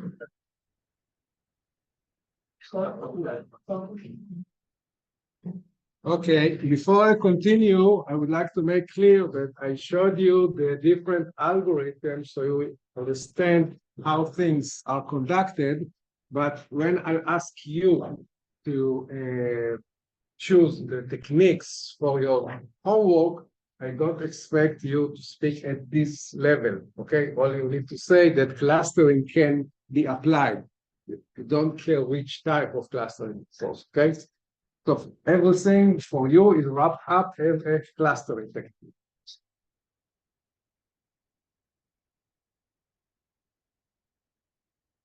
Let's compare between supervised learning and classification and unsupervised clustering. So supervised classification is learning by training with the teacher, and clustering is learning by doing, in this case, by trying to divide. Well, I put here the challenger, although this is not exactly because there is no other nice picture for this. Supervised classification is data labeling. You need to do it, and you need to label input and output. And there are no labels here because there's only input, okay? The goal in supervised classification is to predict or to label new object. In clustering, no, I just have object and I would like to get groups. I would like to discover something. There is nothing that I would like to do further. This is task driven. Whenever I am doing classification or prediction, I have a goal. I have something in mind. Here, no, this is data driven. I have data. I would like to look what is going on. Then maybe I can decide to go further and classify, but no, this step is totally data driven. This is my data. Let's see what I can do with it. So this is why in supervised classification, always the outcome can be measured because there is a task and I know what should I expect. In unsupervised, there is no right wrong. Of course, unless somebody crafted a specific example. This is the outline. This is not the real case. The real case in clustering, there is no right and wrong. Just you need to look at it and get insights. The task-driven versus data-driven. When you do supervised classification, it's not also data-driven? No, because you have a goal. For instance, I showed you that my goal is to identify the lone wolves. This is my goal. I decided that maybe classification is the way to go. So now I have to collect examples, label them, I have to deal with the data, but it is not my goal. This is not what I would like to do. Okay. But if we take this example, Mhm. and I have all this, like you can use also to find the lone wolf With in clustering? the unsupervised. No, No? no, because again, my wish is to identify new lone wolf. I cannot do it with, yes. Maybe now, let's say in Israel now there are 3 potential lone wolves. I would like to find them. So what I can do with clustering? Tell the whole population of Israel and cluster them by what? Can I expect to get a cluster of those lone wolves? No. Okay. We saw that we have also problem to do this with classification because there are only 3 of them. But there are many cases that I can do it with classification. Okay. But they are not. I'm looking on the line task-driven versus data-driven. Mhm. So I understand that the point. I understand it's unsupervised data-driven, but there are no cases, real cases. They use unsupervised, learn the data and do the data-driven and everything, and then move into operation and use the same clustering that already happened for task-driven. So if there is a new object that's now. I said that many cases, clustering is done as a first step toward classification. Because first, you wish to understand your data, and this will help you to do a better classification later on. Okay? But it is data-driven, because this is my data. Let's look at it. Let's give another example. For instance, in supermarkets, you have automatic selling points. And I told you that one of the main issues are fruit, okay, because they don't have barcode. So I need there a camera to identify the fruit. This is a trust-driven. So I need to teach it to identify the correct fruit. I cannot just put all the fruit and cluster them. Doesn't make sense. Okay? So whenever I'm using classification, I have some task in mind. Okay? More questions?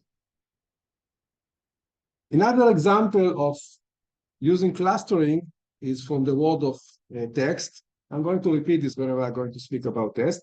There was a company called EP. It doesn't function anymore. But I used it 4 years ago. I looked for the word Israel.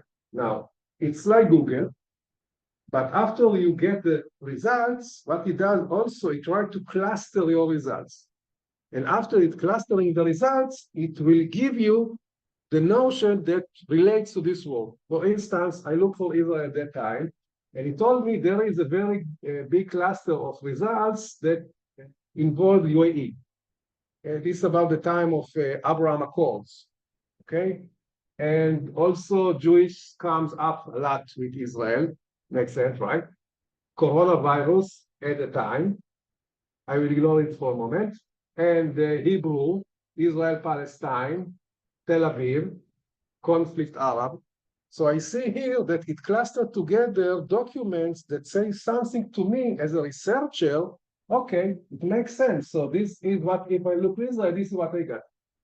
Okay, and also I can ask it to remix. In remix, I get different clusters, as I told you. It doesn't deterministic. Then I get peace and Netanyahu and Bible and land lockdown, of course, because of the coronavirus. Okay, so this is one notion of clustering. Now I back to Italy and Ireland.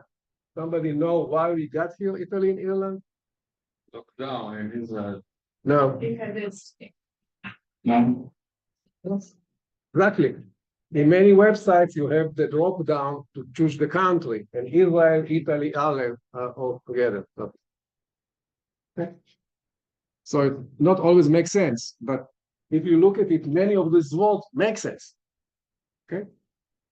Is there a site that does this now? I'm not sure because they went down, and now I think there is some thought to revive it. I'm not sure. Maybe there is, because I think it is useful. Okay, so I don't know, but we can find it. Actually, you can ask ChatGPT. There is a website that do it. Okay. So this is what I have to say about clustering. Now I'm switching to anomaly detection. Probably I will stop here. I'm not going to continue this. Anomaly detection is another way to go. Again, it's a data-driven. And the idea here is to try to identify rare items or events or observation, depends of my data. And the idea is that anomalous items may point on some kind of a problem or interesting thing.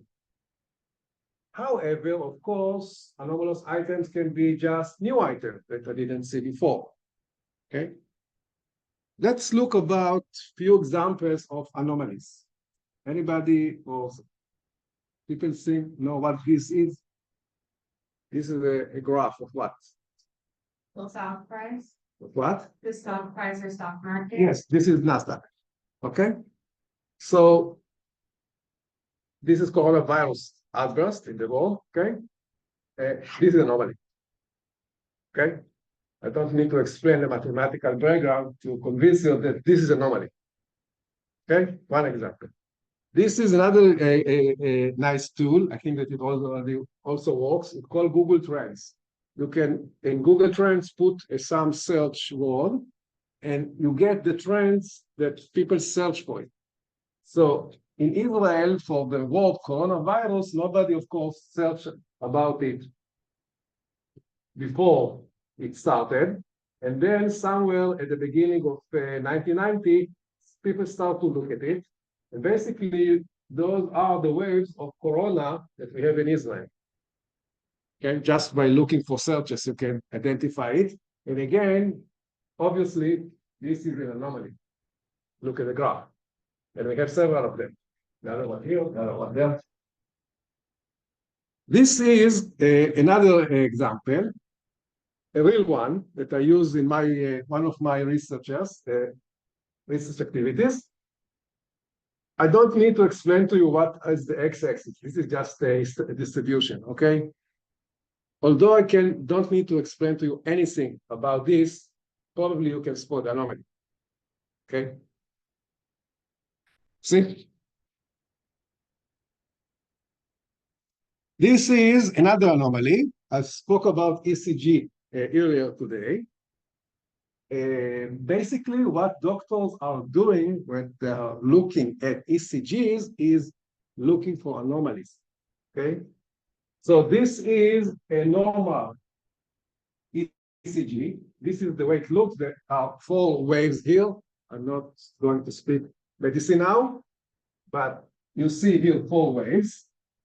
And as you can see here, well, this is missing. Also note that the intervals are regular in the normal ECG because the pace rate of the heart should be, the rhythm should be fixed. Here, when you see something is missing here. So basically, what doctors are doing when they are looking at ECGs graphs, they are looking for anomalies. Okay. Another example of anomalies, and now clustering and anomalies together. It is taken from an article from China, and the idea is to find a fraud of taxi drivers. Okay, let's think about 2 points. Let's say that this is a Ben Gurion Airport, and this is the center of Tel Aviv. Okay, now those are the GPS routes of taxi drivers taking people from airport to center of Tel Aviv. So what they did here, this is the cluster of the routes, okay? All those that were clustered together are in green. We have one cluster here and another cluster there, okay? So most taxi drivers took almost the same route. Now, what's going on here? This looks like a fraud. Maybe also here, because it took almost the same route, but with a reroute. Okay? Note, however, that there is one route which is shorter than everyone. So there's only one honest driver in China in this case, okay? I don't know. Maybe there is some road that is closed all the time, and only in one day it is open. Who knows? Okay. But this is a very good example that anomalies can tell a story. Okay, but this is also a good example that the whole story, because what happened here. Also, I can say here, well, the passenger asked to pick up another passenger. So we just take this detour and continue to the route. Is it honest, man? Okay. Questions? So this is a very good example of usage of clustering and anomalies. And basically they use here something similar to DBSCAN that knows to point on outliers, and everything that was not clustered is an outlier. And it's anomaly. So here we can say, see also, if I find cluster with clustering, this is one way to go look for anomalies. Everything that is clustered is normal, whatever is outside is anomaly. And I told you, DBSCAN is very good for this because everything that is in cluster is known, and those are the anomalies. However, I showed you that DBSCAN sometimes fails, so it's still an issue. One question I would like to discuss before I continue, why I speak about anomaly detection under the title of unsupervised learning. Why can't I use supervised learning for anomaly detection? Why can't I use classification to spot anomalies? Any ideas? Labeling, you wanna, No, but maybe I can find those. you know. If I know, yes. No. Mm-hmm. Okay. Actually, you. That I don't know. Okay, great. One. Another idea? There are several reasons for this. One of them is that anomalies are rare by definition. So again, it's the issue of needle in a haystack. Because if it's very prevalent, then it's not an anomaly. And if it's not very prevalent, if you recall, I'm going to get a lot of false alarms. Also, it's very difficult to collect enough samples, is what you said, because maybe I don't know the anomalies. So how can I collect them? And there is a very, very low signal to noise, which comes back to here. So this means if I'm going to use supervised, I'm going to get plenty of false alarms or false positive. If you recall what I showed you last time, and it's going to be very, very tedious and exhausting, a lot of workforce, a lot of money. So this is why it's not a good idea to use supervised methods to look for anomalies. There are many, many methods to detect anomalies. And as I showed you, different examples, each of them require a different technical or mathematical way. But all methods are based on some kind of statistical assumption. And the statistical assumption is that most of the data is normal, and there is a very small percentage which is not, okay? So I'm not going to get into now a specific method. I showed you that clustering can be used for anomaly detection, but there are many other mathematical methods which I'm not going to get into. And of course, it depends on the type of data and the type of goal that you need. However, keep in mind that in order to spot an anomaly, it must be there must be some kind of a normal there. So somebody needs to determine that there is a normal behavior. And this is not always the case. So in this case, it's very easily spotted anomaly here, okay? Here, well, what is not normal here is a bit harder to say. There, well, there is no normal. So how can we spot anomalies? Okay, and I'm going to show you, I'm going to stop here today. I'm going to show you next week when I'm going to speak again about how to use anomaly detection in cyber, a very good example for this and a very good example for that. Questions? So next time I'm going to start with association rules and, as I said, get back to speak about the cyber protection and wrap the whole session in this whole sessions that I did about the cyber together. See you next week.